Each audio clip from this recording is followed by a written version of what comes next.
Your most welcome in our YouTube channel math Guru 99। आज के इस वीडियो में मैं आप लोगों को बताने जा रहा हूँ जो सेकंड चैप्टर है पोएट्री चैप्टर का, ठीक है, song of myself, Walt Whitman के द्वारा जो लिखा गया चैप्टर है, बहुत ही ज़्यादा इंपॉर्टेंट चैप्टर है, वेरी इंपॉर्टेंट चैप्टर है। तो चलिए आज मैं इसके बारे में बताने जा रहा हूँ बहुत ज़्यादा डीपली से, जो 100 मार्क्स इंग्लिश के लिए एकदम वेरी इंपॉर्टेंट चैप्टर है ये, और बहुत ही ज़्यादा अच्छा भी है, जिसमें वाल्ट विटमैन ने बहुत ही बढ़िया तरीक़ा से इस चैप्टर को बताया था। इसके बारे में मैंने आपको पढ़ा भी दिया। तो चलिए अब इसका मैं क्वेश्चन पूरा करवा देता हूं, जो बहुत ही बेनिफिट होगा आप लोगों के लिए, खासकर जो 12th क्लास के स्टूडेंट्स हैं। चलिए स्टार्ट करते हैं, लेट्स स्टार्ट दिस चैप्टर। क्या दिया है देखिए, क्वेश्चन है आपका, हु इज़ द स्पीकर, ठीक है जी, who is the speaker in this poem. कहते हैं कि इस कविता में स्पीकर कौन है। तो स्पीकर का मतलब आपको यहाँ कई बार बताया, जो भी कविता, उस कविता में जो पोएम में हमेशा राइटर जो होता है ना, वो स्पीकर बन के बोलते हैं। तो यहाँ पर भी जो स्पीकर है वो वाल्ट विटमैन है। सॉन्ग ऑफ माई सेल्फ पे जो राइटर है वाल्ट विटमैन, वही इसके राइटर हैं और वही इसके स्पीकर भी है। तो यही पूछता है, who is the speaker in this poem. इस कविता के स्पीकर कौन है, ठीक है, स्पीकर कौन है, ठीक है, who is the speaker in this poem. इस कविता में स्पीकर कौन है। तो आंसर इसका हो जाएगा वाल्ट विटमैन। क्या है इसका नाम? Walt Whitman is the speaker of this poem. कि Walt Whitman is the speaker of this poem. इस कविता में वाल्ट विटमैन जो है वो इसके क्या है, स्पीकर है, ठीक है। Walt Whitman is the speaker of this poem. Walt Whitman जो है इसका क्या है, इस कविता में स्पीकर है, वही इसमें बोल रहे हैं हर चीज, ठीक है। आगे देखिए दूसरा question, how old is he, ठीक है, कि उसका उम्र क्या है, किसका, वाल्ट विटमैन का, उसका उम्र क्या है। तो आप पढ़े थे जब कविता, तो आपको बताया है। तो क्या इसका उम्र, he is 37 years old, यानी कि वह 37 वर्ष के हैं। कितने वर्ष के हैं? 37 वर्ष के। he is 37 years old, उनका उम्र कितना है? 37 वर्ष है। तीसरा क्वेश्चन देखिए, why does the speaker use, ठीक है, why does the speaker use you twice। कहे कि कभी क्यों यू का उपयोग, ठीक है, दो बार करते हैं। ट्वाइस का मतलब होता है दो बार। वाई डज द स्पीकर, यानी कि कभी क्यों यू को दो बार उपयोग करते हैं, ठीक है। वाई डज द स्पीकर, ठीक है, why does the speaker use you को कभी क्यों उपयोग करते हैं दो बार, ट्वाइस, ठीक है। तो देखिए आंसर यहाँ पे लिखे हैं, the speaker uses you twice. जो कवि है, जो स्पीकर है, जो इस यू को दो बार इसलिए उपयोग करते हैं, टू इम्फेसिस का मतलब क्या होता है, जोर डालना थोड़ा, ठीक है, प्रेस किया है, जोर डालना है, क्या, to emphasize the blood is, क्या कहते हैं, the blood is all human beings, यानी कि सभी, ठीक है, इन ऑल ह्यूमन विंग्स, की हम सभी में जो ब्लड है वो एक है, ठीक है, हम सभी मानव ब्लड जो है एक है, खून एक है, विच इज सिमिलर, जो बराबर है, ठीक है, जो समान है, ठीक है, समझ में रहे हैं जी, जो समान है, विच इज सिमिलर, हम लोग किसी भी तरीके से अलग नहीं है। ये आपको राइटर वाल्ट विटमैन कहते हैं टू एम्फेसाइज, ठीक है, यहाँ पर वो दबाव डालते हैं, प्रेस डालते हैं, ठीक है, इसको इंडिकेट करते हैं, द ब्लड इज ऑल, ठीक है, the blood in all human being which is similar, यानी कि सभी मानव जाति में जो खून है वो एक है, ठीक है, वो बराबर है। अब देखिए 4 का आंसर क्या दिया है, व्हाट इज मींट, ठीक है, what is meant by nature without check with original energy, ठीक है, ओरिजिनल एनर्जी, यानी कहते हैं कि व्हाट इज मींट, इसका मतलब क्या है, nature without check with original energy, इसका मतलब क्या है। तो यहाँ से nature without check with original energy का मतलब क्या है। तो आपको बताए थे हम कि इसका जो कहानी है, एक्सप्लेनेशन मेरा वीडियो देखिए फर्स्ट का, उसमें मैंने बहुत बढ़िया से बताया हूँ कि बिना प्रकृति रुके अपना काम लगातार करती है, ठीक है, और पूर्ण ऊर्जा के साथ, ठीक है, यानी कि विदाउट चेक का मतलब भी होता है यहाँ पर रुके में, ठीक है। तो nature without check with original energy, ठीक है, प्रकृति बिना रुके प्रत्येक दिन काम करती है पूरी ऊर्जा के साथ, विथ ओरिजिनल एनर्जी, वास्तविक ऊर्जा के साथ काम करती है। ये, तो इसका मतलब पूछ रहा, तो हम यहाँ पर लिखबो कि यही चीज़ कि nature without check with original energy, यहाँ तक लिखे हैं। ठीक है, ये किताब में दिया आपका क्वेश्चन ही है, यहाँ से यहाँ तक लिख दीजिएगा पहले, उसके बाद आंसर लिखिएगा। ये नहीं लिखिएगा तो डायरेक्ट आप यहाँ से लिखिएगा मीन्स, इट मीन्स कर दीजिए, तब इट मीन्स, नहीं तो डायरेक्ट यहाँ से लिखो nature without check with original energy means, इसका मतलब है, ठीक है, चाहे इट मीन्स भी कर दीजिएगा, ठीक है, इट मीन्स भी कर दिया तो कोई दिक्कत नहीं। इट मीन्स नेचर वर्क्स, ठीक है, नेचर वर्क्स कंटिन्यूसली, यानी कि जो प्रकृति है लगातार काम करती है, ठीक है, कंटिन्यूसली लगातार काम करती है, इन एवरी हजार्ड, हर खतरे में, ठीक है, हर खतरे में वो काम करते हैं, इन एवरी हजार्ड, है ना, इन एवरी हजार्ड, हर परिस्थिति में वो काम करता है, कोई भी परिस्थिति हो हर परिस्थिति में वो काम करती है विथ ओरिजिनल एनर्जी, अपनी वास्तविक ऊर्जा के साथ, अपनी वास्तविक ताकत के साथ, ठीक है, प्रकृति हर स्थिति में काम करती है। ध्यान दें यहाँ पर लिखे क्या है, nature without check with original energy, it means nature works continuously, यानी प्रकृति लगातार काम करती है, इन एवरी हजार्ड, हजार्ड माने खतरा होता है, every one, in every one है हर स्थिति में, तो हर खतरे में वह लगातार काम करती है, कहीं नहीं रुकती है, विथ ओरिजिनल एनर्जी, और अपनी वास्तविक शक्ति के साथ, अपनी वास्तविक ऊर्जा के साथ वो काम करती है। और हम लोग को भी यही कहते हैं कि इसमें कभी कि हमें भी लगातार काम करना चाहिए, किसी भी परिस्थिति में रुकना नहीं चाहिए, ठीक है, कंटिन्यू वर्क हमें भी करना चाहिए, ठीक, चाहे अच्छाई में हो चाहे बुराई में हो, हमें हर चीज़ में विश्वास भी करना चाहिए। ठीक है, आगे देखिए 5 question, what is the theme, ठीक है, what is the theme of the poem, इस कविता का थीम क्या है, ठीक है, विषय वस्तु क्या है, थीम का मतलब विषय वस्तु, तो what is the theme of the poem, यानी कि इस कविता का थीम क्या है, ठीक, तो यहाँ लिखे हैं इस कविता का थीम क्या है, बताए थे। इस कविता में डायरेक्टिव बोलते हैं कभी कि जैसा मैं मानता हूँ, ठीक है ना, I assume you shall assume, जैसा मैं मानता हूँ वैसा आप भी मानते हो, चैप्टर पढ़ेगा तो समझ में आएगा। I celebrate my self and Singh my self, मैं अपने आप में उत्सव मनाता हूँ, ठीक है, अपने आप में उत्सव मनाता हूँ, अपने आप में जश्न मनाता हूँ, ये चैप्टर का लाइन है। एंड सिंग माई सेल्फ, मैं खुद को गीत गाता हूँ, खुद ही में गीत गाता हूँ, ये चैप्टर का फर्स्ट लाइन है, ठीक है, देख सकते हैं। तो इसका कर जैसा मैं मानता हूँ वैसा आप भी मानो, तो यहाँ पर लिखे है यूनिवर्सल ब्रदरहुड, ठीक है, universal brotherhood is the theme of the poem, इस कविता का जो मेन थीम है ना वैश्विक भाईचारा है। यूनिवर्सल ब्रदरहुड का मतलब था वैश्विक भाईचारा, पूरा दुनिया में भाईचारा का संदेश देते हैं, कि मैसेज देते हैं। यूनिवर्सल ब्रदरहुड क्या है, यूनिवर्सल ब्रदरहुड, ठीक है, is the theme of the poem, इस कविता का जो विषय वस्तु है वो वैश्विक भाईचारा है। एट विच, जिसमें ही फाइंड्स, ठीक है, ही फाइंड्स हिमसेल्फ, जिसने उसने अपने आप को, वह अपने आप को पाता है, ठीक है, ही फाइंड्स हिमसेल्फ, अपने आप को पाता है इन ऑल ह्यूमन बींग्स, कि इन ऑल ह्यूमन बींग्स, कि अपने आप को हर मनुष्य में वो पाता है, ठीक है, अपने आप को हर मनुष्य में वो देखते हैं और पाते हैं। क्या, तो आपको बताए थे कौन है कि माई पेरेंट्स बॉर्न सेम, ठीक है, मेरे माता पिता का जन्म भी यही हुए हैं, बॉर्न माई पेरेंट्स सेम, पढ़े थे ना जी, and their parents born same, कि मेरे माता पिता का जन्म यही हुए हैं और उनके माता पिता के भी जन्म यही हुए हैं, and their parents born same, और उनके माता पिता के जन्म भी यही हुए हैं, ठीक है, यही बताया है कि सबका जन्म एक ही जैसा हुआ है, ठीक है, और every atom of my blood, मेरे खून का जो एक एक कतरा है, ठीक है, मैं every atom of my blood, मेरे खून का एक जो कतरा है, ठीक है, तो बिलोंगिंग टू यू, ये पढ़े है ना, तो सारी चीज़ आप पढ़े होंगे, कोई दिक्कत नहीं।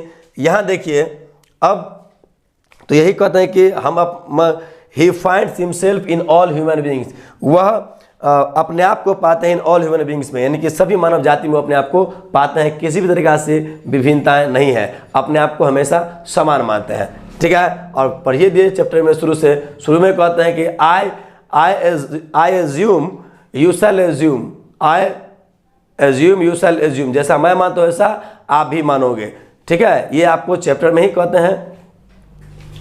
और आगे देखिए 6 क्वेश्चन दिया है, how does the speaker establish relationship, ठीक है, relationship between me and you, कहते हैं कि कभी कभी कैसे मी एंड यू, मुझ में और आप में किस प्रकार से, कैसे, ठीक है, कैसा रिश्ता को स्थापित करते हैं, कैसे रिश्ते को स्थापित करते हैं, ठीक है, मैं आपके और मेरे बीच में किस प्रकार से कभी रिश्ता को स्थापित करते हैं। एस्टैब्लिशमेंट क्या होता है, स्थापित करना, ठीक है, कैसे स्थापित करते हैं। जो स्पीकर है वो कहते हैं, स्पीकर यहाँ पर मी बने हैं, यू माने हम सभी लोग हैं, ठीक है।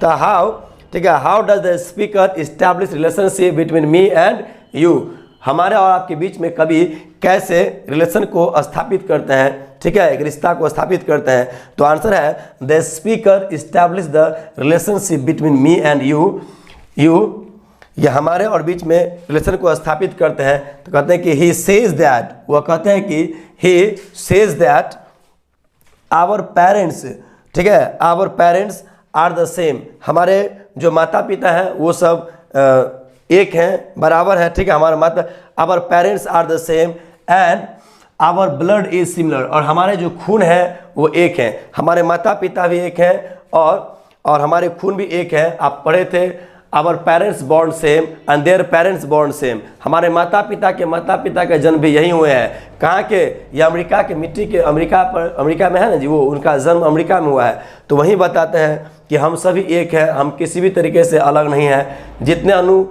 अणु से हमारे शरीर का निर्माण हुआ है उतने अणु से सभी के शरीर का निर्माण हुआ है। इसलिए कहते हैं कि every atom of my blood, ठीक है, कि मेरे खून का हर एक कतरा, ठीक है, बिलोंगिंग टू यू, ठीक, एज गुड एज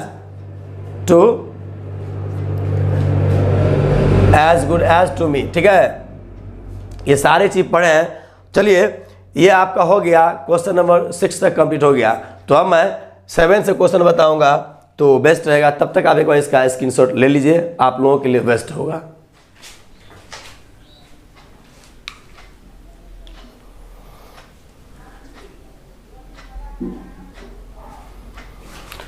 तो चलिए इसका आप इसकी स्क्रीनशॉट ले लिए, कोई दिक्कत नहीं।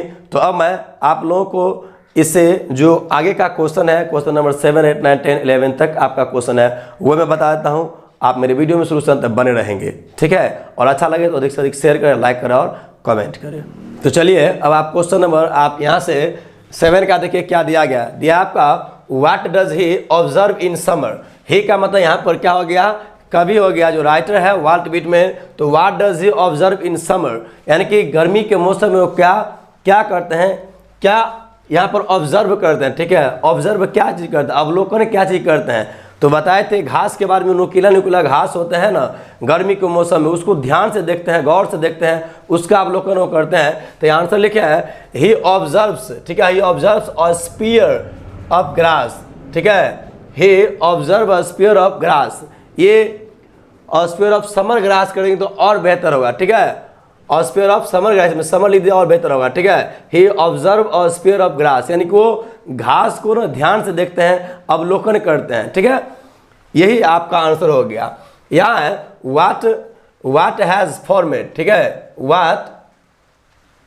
What has formed the speakers blood, यानी कि कवि के खून को किन चीजों ने बनाया। What has formed the speakers blood, कवि के खून को किन चीजों ने बनाया है। तो यहाँ आंसर क्या हो जाएगा, the speakers blood has formed, ठीक है, the speakers blood has formed the soil, यानी कि कवि के जो खून को बनाया है द सोइल, मिट्टी ने, एंड द एयर, या हवा ने, कहाँ के, तो कहते हैं कि ऑफ हिज बर्थ पैलेस, उनके जन्म स्थान के मिट्टी ने और उनके जन्म स्थान के हवाओं ने उनके खून को बनाया है। किसके खून को, तो जो राइटर है, जो स्पीकर है वाल्ट व्हिटमैन, इनके खून को वहाँ के उसके ज़मीन जहाँ पर उसका जन्म हुआ अमेरिका में, अमेरिका के जो मिट्टी है, अमेरिका के जो हवा है, उन हवाओं ने, उन मिट्टी ने उनके ब्लड को बनाया है। यही तो है the speakers blood has formed, कवि के खून को, ठीक है, कवि के खून को बनाया है द सोइल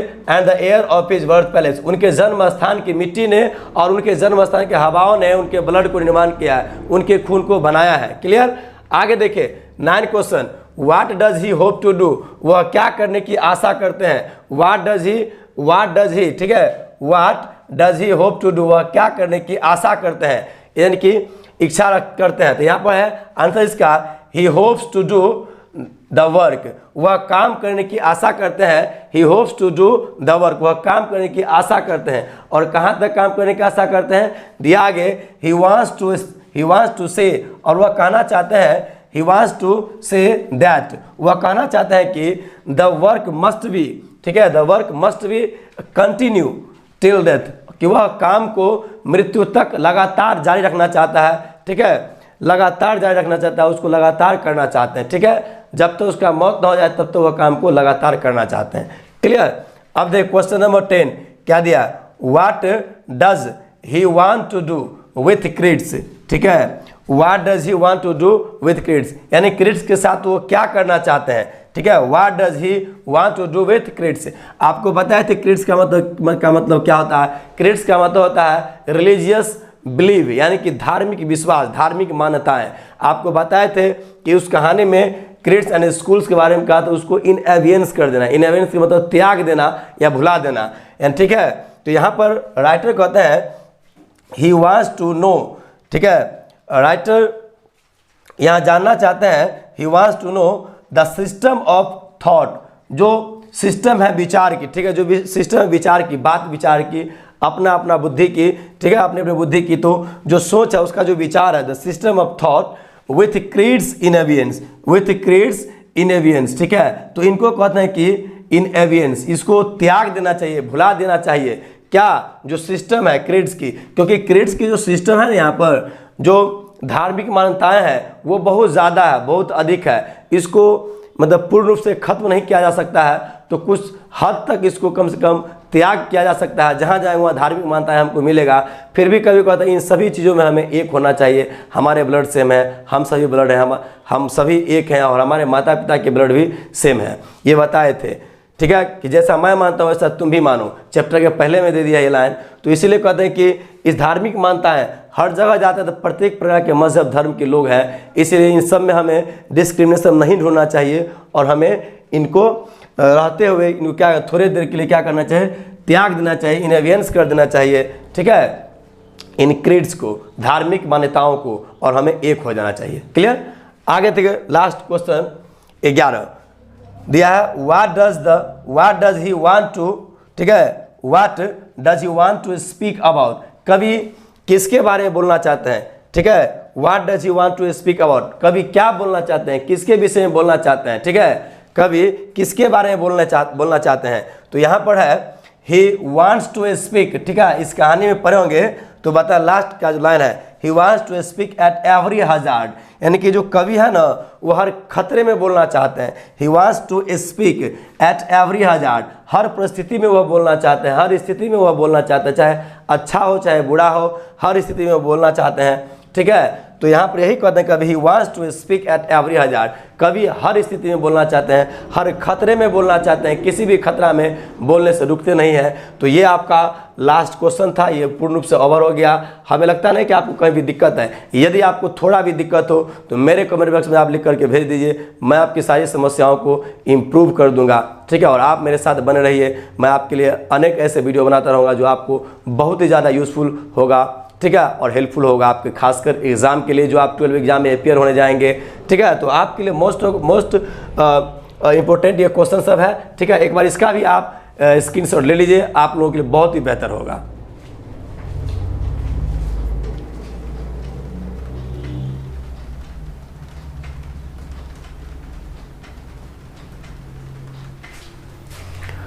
तो चलिए इसका भी आप स्क्रीनशॉट ले लिए, यहाँ तक कोई दिक्कत नहीं। अब मैं आप लोगों से नेक्स्ट वीडियो में मुलाकात करता हूँ, तब तक के लिए आपको थैंक यू वेरी मच और बाय बाय।